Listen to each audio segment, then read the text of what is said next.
오늘 나눌 말씀은 레위기 25장 55절입니다. 레위기 25장 55절. 레위기 25장 55절입니다. 레위기 25장 55절 한 목소리로 읽겠습니다. 이스라엘 자손은 나의 종들이 됨이라. 그들은 내가 애굽 땅에서 인도하여 낸 내 종이요 나는 너희의 하나님 여호와이니라. 아멘.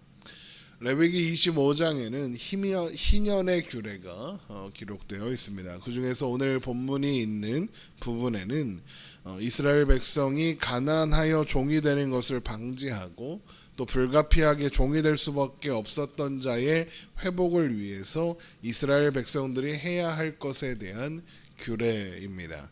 먼저 이스라엘 백성들은 동족이 가난하게 되어 빈손으로 있게 되면 그가 살 수 있도록 도와야 하며, 만약 그가 돈을 꾸고자 하면 이자를 받지 않고 빌려 주어야 하고, 그가 양식을 꾸고자 하면 이익을 남길 생각을 하지 말고 빌려 주어야 합니다. 레위기 25장 35절입니다. 내 형제가 가난하게 되어 빈손으로 내 곁에 있거든 너는 그를 도와 거류민이나 동거인처럼 너와 함께 생활하게 하되, 너는 그에게 이자를 받지 말고 내 하나님을 경외하여 내 형제로 너와 함께 생활하게 할 것인즉, 너는 그에게 이자를 위하여 돈을 구워주지 말고 이익을 위하여 내 양식을 구워주지 말라입니다. 하나님은 그렇게 이스라엘 백성들이 가난한 자를 도와서 거류민이나 동거인처럼 함께 생활하게 하는 것이 곧 하나님을 경외하는 것이다 라고 말씀하셨습니다. 왜 이것이 하나님을 경외하는 일이냐 하면, 하나님이 그들에게 가나안 땅을 주시려고 애굽에서 인도하여 내신 그들의 하나님이시기 때문에 그렇습니다. 레위기 25장 38절입니다. 나는 너희의 하나님이 되며 또 가나안 땅을 너희에게 주려고 애굽 땅에서 너희를 인도하여 낸 너희의 하나님 여호와이니라입니다. 하나님은 레위기 25장 23절에서 토지는 모두 하나님의 소유이며 이스라엘 백성들은 그저 하나님의 땅에서 하나님과 함께 거류민이요 동거하는 자로서 살아가는 것이다 라고 말씀하셨습니다. 그러니까 가나안은 하나님과 함께 사는 땅인 겁니다.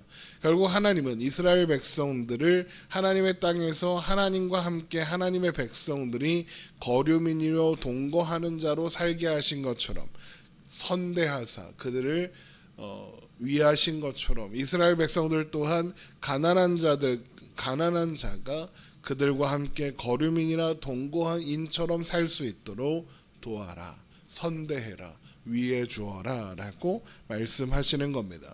은혜를 받아 사는 존재이니 또한 은혜를 베푸는 자가 되어라. 사랑받았으니 사랑하는 것이 마땅하다. 이것이 하나님의 마음이라는 거죠. 그러나 가난한 자에 대한 여러 가지 배려를 했음에도 불구하고 여전히 가난하여 몸을 팔 수밖에 없는 상황에 처한 이웃이 있다면, 이스라엘 백성은 그를 종으로 부리지 말고 대신 급여를 주고 고용한 품꾼이나 동거인처럼 대해야 합니다. 그러니까 가난하여 종이 될 수밖에 없었던 이웃에게 일을 시키더라도 소유물 취급하지 말고 인격적으로 대우하고 또 존중해 주어라 라는 의미인 거죠. 레위기 25장 39절입니다. 너와 함께 있는 내 형제가 가난하게 되어 내게 몸이 팔리거든 너는 그를 종으로 부리지 말고 품꾼이나 동거인과 같이 함께 있게 하여 희년까지 너를 섬기게 하라. 그리고 희년에는 그렇게 종으로 팔려온 이웃을 그의 가족과 그의 조상의 기업으로 돌려보내야 합니다. 레위기 25장 41절입니다. 그때에는 그와 그의 자녀가 함께 내게서 떠나 그의 가족과 그의 조상의 기업으로 돌아가게 하라입니다. 비록 그가 가난하여 종이 되었다 하도 그를 종으로 대하거나 종으로 다시 팔지 말아야 하는 이유는 그 또한 하나님께서 애굽 땅에서 인도하여 내신 하나님의 백성이기 때문입니다. 레위기 25장 42절입니다. 그들은 내가 애굽 땅에서 인도하여 낸 내 종들이니 종으로 팔지 말 것이라. 너는 그를 엄하게 부리지 말고 내 하나님을 경외하라. 그리고 그렇게 하는 것이 하나님을 경외하는 것이다 라고 하십니다. 그것이 곧 하나님이 그들의 하나님이심을 인정하는 태도이며 고백하는 모습이라는 거죠. 왜요? 그 사람이 하나님의 사람이라는 걸 인정하는 것은 곧 하나님을 경외하는 것이다 라는 거죠. 그럼에도 불구하고 고대 사회이기 때문에 노예나 종이 필요할 수 있겠죠. 그럴 경우에는 이스라엘 백성들은 종을 사지 못하는 거냐? 그렇지는 않습니다. 만약 그런 경우가 필요하다면 이스라엘 주변 나라의 이방인들이나 이스라엘 중에 거류하는 이방인 중에서 취할 수 있습니다. 레위기 25장 44절입니다. 내 종은 남녀를 막론하고 내 사방 이방인 중에서 취할지니 남녀 종은 이런 자 중에서 사올 것이며 또 너희 중에 거류하는 동거인들의 자녀 중에서도 너희가 사올 수 있고 또 그들이 너희와 함께 있어서 너희 땅에서 가정을 이룬 자들 중에서도 그리할 수 있은즉 그들이 너희의 소유가 될지라 너희는 그들을 너희 후손에게 기업으로 주어 소유가 되게 할 것이라. 이방인 중에서는 너희가 영원한 종을 삼으려니와 너희 동족 이스라엘 자손은 너희가 피차 엄하게 부리지 말지니라 합니다. 그런데 만약 반대로 가나안 땅에 사는 부유한 이방인에게 가난한 이스라엘 백성이 종으로 팔리게 되는 경우도 발생할 수 있겠죠. 그런 경우라면 그의 형제와 친족들이 그를 속량해 주거나 자력으로 부유해지면 스스로 속량할 수 있습니다. 레위기 25장 47절입니다. 만일 너와 함께 있는 거류민이나 동거인은 부유하게 되고 그와 함께 있는 내 형제는 가난하게 되므로 그가 너와 함께 있는 거류민이나 동거인 또는 거류인의 가족의 후손에게 팔리면 그가 팔린 후에 그에게 속량받을 권리가 있나니 그의 형제 중 하나가 그를 속량하거나 또는 그의 삼촌이나 그의 삼촌의 아들이 그를 속량하거나 그의 가족 중 그의 살부치 중에서 그를 속량할 것이요 그가 부유하게 되면 스스로 속량하되입니다. 그리고 이때 치러야 하는 대가는 희년까지 남은 연수를 계산하여 정하게 됩니다. 레위기 25장 50절입니다. 장이봄이 팔린 해로부터 희년까지를 그 산자와 계산하여 그 연수를 따라서 그 몸의 값을 정할 때에 그 사람을 섬긴 날을 그 사람에게 고용된 날로 여길 것이라. 만일 남은 해가 없으면 그 연수대로 팔린 값에서 속량하는 값을 그 사람에게 도로 주고 만일 희년까지 남은 해가 적으면 그 사람과 계산하여 그 연수대로 속량하는 그 값을 그에게 도로 줄지며 희년을 기준으로 속량하는 값이 정해진다. 이것은 가나안 땅에 거주하는 이방인들도 그가 이방인이라 하더라도 희년의 법을 지켜야 한다, 준수해야 한다라는 의미가 되죠. 그래서 희년이 되면 이방인 주인들도 이스라엘 종을 풀어주어야 한다는 겁니다. 왜냐하면 이스라엘 백성들은 계속 반복되는 거죠. 하나님께서 애굽 땅에서 인도하여 낸 하나님의 종, 하나님의 백성이기 때문입니다. 레위기 25장 54절입니다. 그가 이같이 속량되지 못하면 희년에 이르러는 그와 그의 자녀가 자유하리니 이스라엘 자손은 나의 종들이 되밀어 그들은 내가 애굽 땅에서 인도하여 낸 내 종이요 나는 너희의 하나님 여호와이니라 합니다. 이스라엘 백성들이 하나님의 종이다라는 것은 그들이 하나님의 소유다라는 의미이죠. 이스라엘 백성들은 하나님의 소유이므로 가나안 땅에 사는 이방인은 물론이고 그 누구도 그들을 영원한 종으로 삼을 수 없다 그러는 겁니다. 또한 그렇기 때문에 이스라엘 백성을 종으로 삼은 이방인 주인도 그가 종이라고 해서 엄하게 부려서는 안 된다 그러시는 겁니다. 하나님 거니까요. 레위기 25장 53절 주인은 그를 매년 삭군과 같이 여기고 내 목전에서 엄하게 부리지 말지니라 합니다.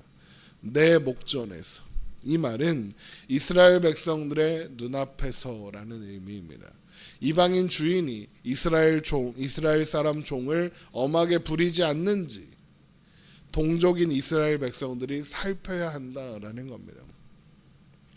이렇게 희년은 해방과 회복의 해가 되는 겁니다.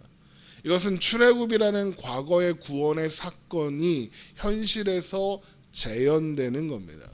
출애굽의 현재화라고 할 수 있죠. 자유와 회복을 얻게 되니까요.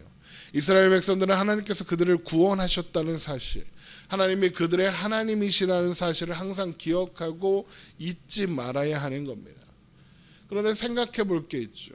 하나님이 희년을 명하셨고, 그러면 이스라엘 백성들은 잘 지켜야겠죠.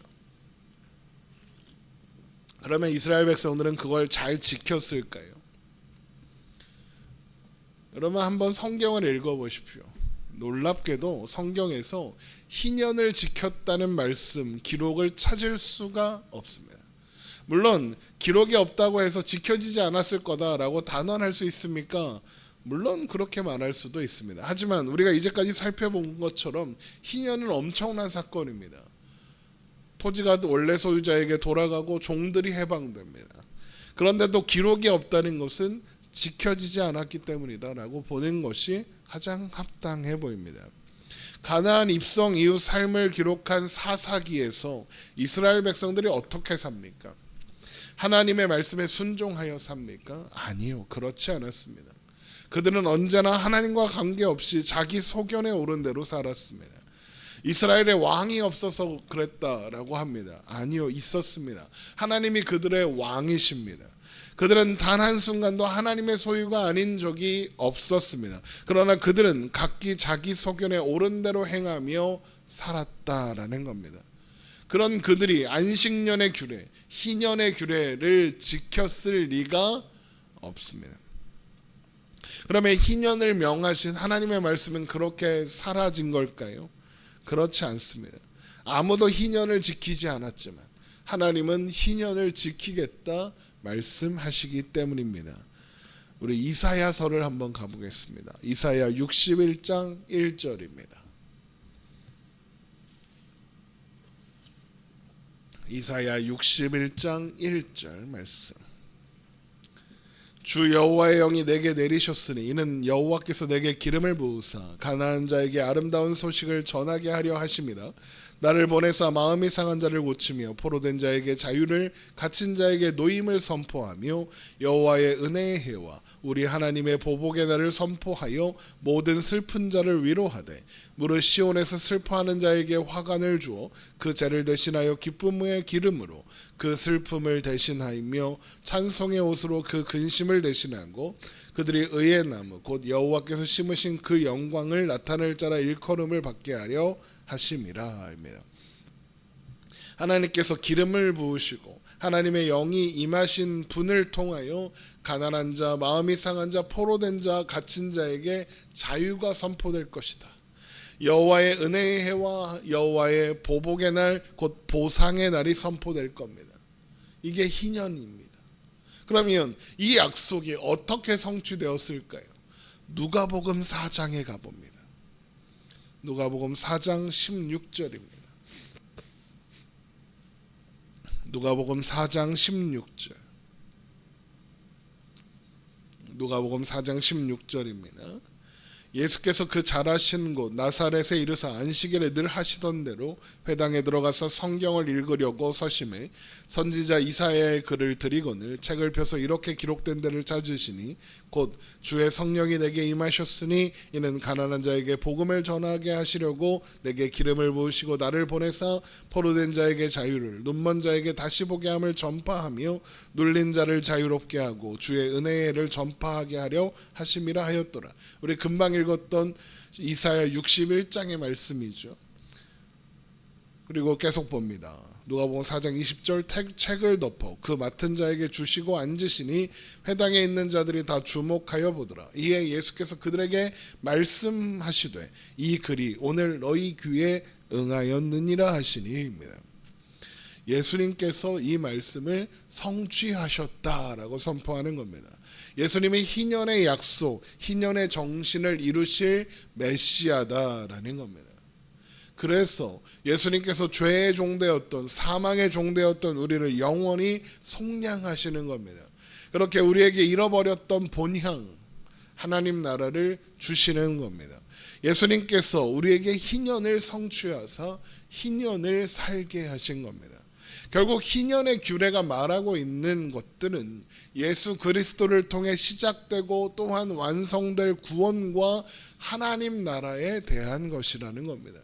또한 그러므로 예수 그리스도 안에 사는 우리가 사는 오늘이 바로 여호와의 은혜의 해고 바로 희년의 해가 되는 겁니다. 우리가 사는 모든 날들이 희년이다라는 거죠. 우리에게 참된 자유와 해방을 누리며 살게 하는 날이니까요. 여러분 이 사실을 기억하십시오. 그래서 오늘도 하나님 안에서 참된 자유와 평안을 누리며 살아가십시오. 우리에게 희년을 선사하신 예수 그리스도로 인하여 오늘을 사는 저와 여러분 되시기를 주님의 이름으로 축원합니다. 기도합니다.